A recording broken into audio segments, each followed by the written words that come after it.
Bonjour, aujourd'hui je vais te montrer des différentes stratégies pour additionner des nombres. La semaine dernière, dans ton plan de travail, tu avais des additions à faire, puis tu as utilisé une stratégie, peut-être que tu as utilisé des objets comme des jetons ou des Legos ou des petits bonhommes, peut-être que tu as utilisé un requin-rec, quelque chose que tu avais à la maison, peut-être que tu as fait des dessins sur une feuille. Aujourd'hui, je vais te montrer 4 stratégies différentes pour faire des additions. La première, c'est de faire des groupes de 10. Alors, j'ai une addition, 23 plus 41. Alors, je vais faire des groupes de 10. Donc, 23, c'est deux groupes de 10. Alors, c'est 10 plus 3. Et 41, ben, c'est quatre groupes de 10. C'est 10 plus 10 plus 10 plus 10 plus 1.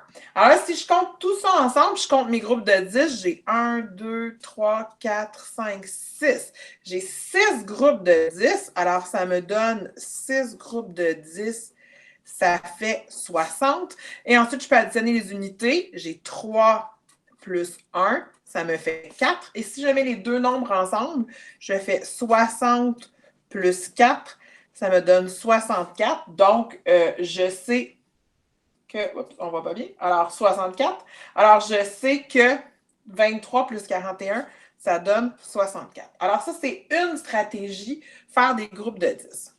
Une autre stratégie que tu peux utiliser, c'est une stratégie que moi j'aime beaucoup, c'est une stratégie de grouper des dizaines et des unités en faisant un V. Alors, 23, je sais que c'est 20 plus 3. Et 41, je sais que c'est 40 plus 1. Alors, je vais juste jumeler les dizaines ensemble. 20 plus 40, donc 2 dizaines plus 4 dizaines me donne 6 dizaines, donc 60. Puis 3 unités plus une unité me donne 4 unités. Et si je mets les deux nombres ensemble, j'obtiens 64 parce que j'ai 60 ici et 4, ça fait 64. Donc, ça me donne ma réponse, 64. Alors, cette stratégie-là, ça s'appelle le V inversé pour regrouper les dizaines et les unités. Une autre stratégie que tu peux utiliser, c'est de faire de la décomposition. Donc, je vais décomposer mes nombres. 23, c'est 20 plus 3. Et 40, c'est 41, pardon, c'est 40 plus 1. Et là, si je mets ensemble, je vais mettre les dizaines ensemble. 20 plus 40 me donne 60.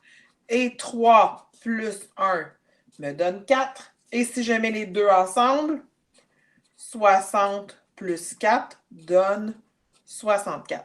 Alors ça, c'est une autre stratégie que tu peux utiliser qui s'appelle la décomposition. La quatrième stratégie que je veux te montrer, c'est la droite numérique. Alors, une droite numérique, moi, je vais faire une droite numérique ouverte. Alors, je vais faire une droite numérique sur laquelle il n'y a pas de nombre, mais je vais l'utiliser pour faire des regroupements qui vont me permettre de compter facilement. Alors, je vais mettre mon premier nombre ici, 23. Puis après ça, je vais prendre mon 41, puis je vais le faire en paquet pour que ce soit facile de compter. Fait que je vais faire des paquets de 10. Alors, si je fais 23 plus 10, j'arrive à 33. Plus un autre 10, 43. Plus un autre 10, 53. Alors, j'ai fait 10, 20, 30. Alors, je vais mettre un autre 10, 63. Alors, j'ai fait 10, 20, 30, 40. Et il me reste 1 plus 1. Donc, j'arrive à 64. Et j'ai ma réponse, 23 plus 41 est égal à 64.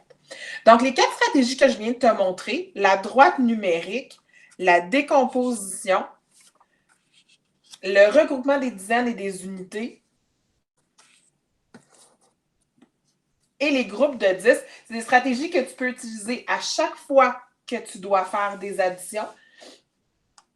Et c'est correct si si tu utilises une stratégie qui n'est pas celle-là, tu peux utiliser la stratégie qui te plaît pourvu que ça te permette de trouver les réponses. Alors, j'espère que ça t'a aidé et que tu vas pouvoir les utiliser la prochaine fois que tu devras faire des additions.